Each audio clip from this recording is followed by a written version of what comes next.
Hey everybody, this is Steven the Dungeon Gardener, and I want to talk to you a little about some good things in my garden and some bad things and some really good things. So, well, here's one of the good things and bad things. This is my contender peach tree. It's got tons and tons of blooms. The bad thing about it is I'm not sure the bees are out yet. So the tree looks amazing. It's got so many blooms. Like if all of these were to actually turn into fruit, it would take forever to thin this tree out. So that's a really good thing. This is his third year for this tree. And so every year it's had a few fruits that all fell off. And this year could be no different. It could drop it. I hear around year 4 or year 5, they start to stick around. So hopefully I get some fruit off this year tree, but I'm not sure if I will or not. But here's the bad thing is there's no bees. And look at here, this is my little bitty tree here. It gets all budded out, the blooms aren't out. This is a toka plum. Again, this is too early. We're gonna have some cold coming around. So if it comes out every year like this, I mean, it's not going to fruit. This is my ruby sweet. Look at these pretty blooms on this ruby sweet. Again, this tree right here is not even self-fertile. There's no bees out, so that's a problem. Here is my Santa Rosa. It's got a few blooms and a few more ready to come. Looks like, I'm not sure if that's leaves coming out or just a few blooms, but again, there's no bees, so that's a major problem here. And if I could go back in time, I would actually just get European plums, because these are my 2 European plum varieties. And this is a gauge plum, a rosy gauge, and this is a Victorian plum. And guess what they don't have? They don't have any blooms, they don't have any leaves. So, come on, River.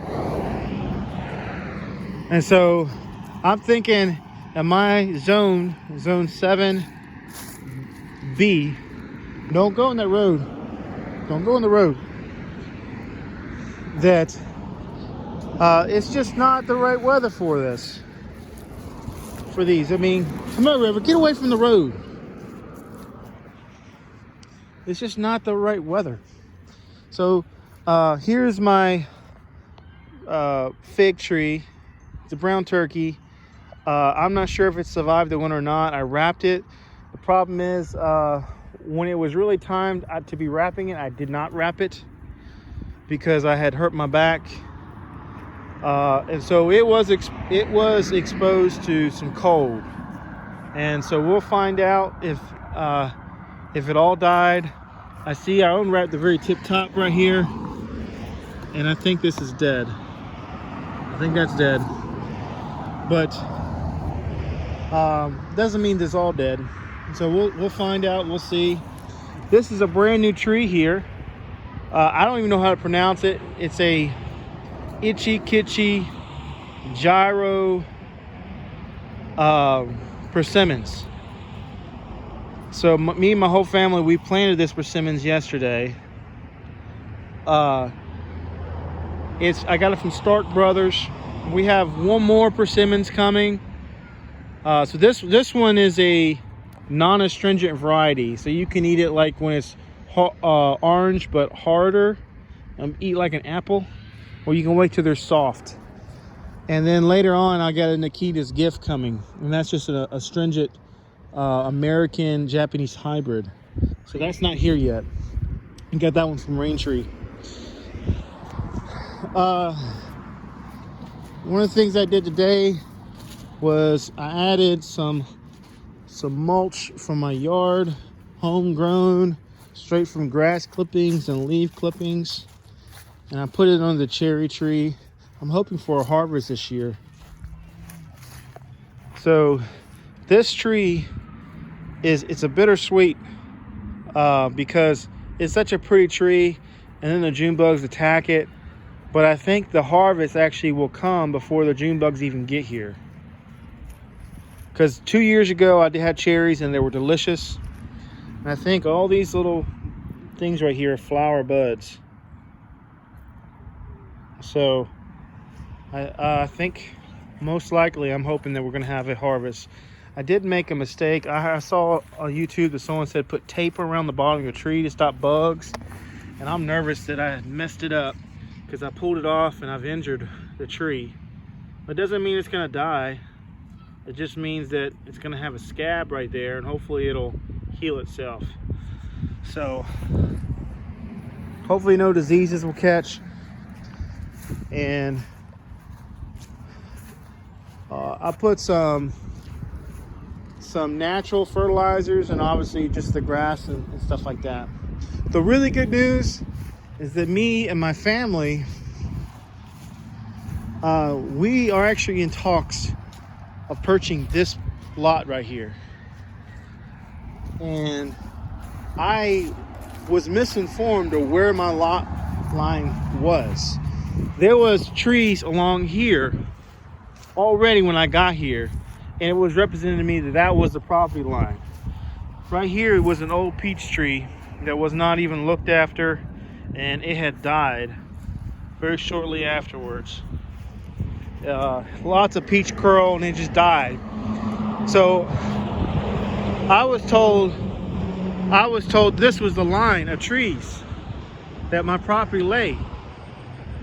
And then later on, my neighbor told me, he says, no, your property is halfway point between my house and your house. And that was the realtor told her. And as it turns out, they put up these stakes here, and my property line goes from here on this side of the trees right up against my fence. So I have been planting stuff that wasn't even my property innocently. I just didn't know. I thought it was my property. So they staked this up, and I'm thinking to myself, well, I'm gonna lose all my trees. But I talked to the guy who owned it, and he said he was gonna put a house up. We made him an offer for the land, and sure enough, the land is ours. So here's the other border. Well, it's gonna be ours by the end of the next week. And you see, it goes all the way back there past the ditch line. See, look, you can see where they staked it. My fence is right up against it. So it's an extra point. This is extra 0.31 acres. So I was already taking care of this grass. I was already cutting the grass. But it gives us more room to do what we want. And so we went ahead and planted this tree right here in good faith. And I just got off the phone with a guy. He says he's gonna work up the deed in a couple days. So it's exciting thing to be a gardener, because now I have the actual space to be the gardener. I thought I had more land that I didn't have. And so now I can be a gardener. So eventually, you know, we'll put some raised beds out here past about this line right here. It's like right about right here, it's nice dark soil, and past this point over there, it's kind of clayish. And in the back of the property, it's some nice dark soil again. So most likely it's not going to have a great garden success like in ground. I'll probably have to do a raised bed because there's a lot of clay, and that's fine. But it's something that we can do. We probably won't do it this year, but maybe next year. Eventually, me and my wife had talked about maybe adding a few more trees. We want to cut these bushes down right here. We don't like them. And we might plant another small tree up this way. a smaller variety. And that's why we planted this one so close. According to Stark Brothers, this one doesn't get very big. Some of these persimmon trees get real big, but this one, it gets like 10 feet max. And the other one, Nikita's Gift, is around the same. And of course, you can keep them as small as you want to by pruning. So, but yeah, it gives me more options. We could plant right here and right there, and that'll kind of give a uniform look. And maybe what I'll do is I'll just wood chip this whole area to improve the soil. I think that'd be really cool. It's all in process. Not everything is built all in one year, but every season we can do a little bit more. So like, comment, subscribe. Tell me what you think. And when everything blooms up, I'll give another garden tour. If I get some fruit, I'll talk about that more. So thank you so much. Like, comment, subscribe. Thank you.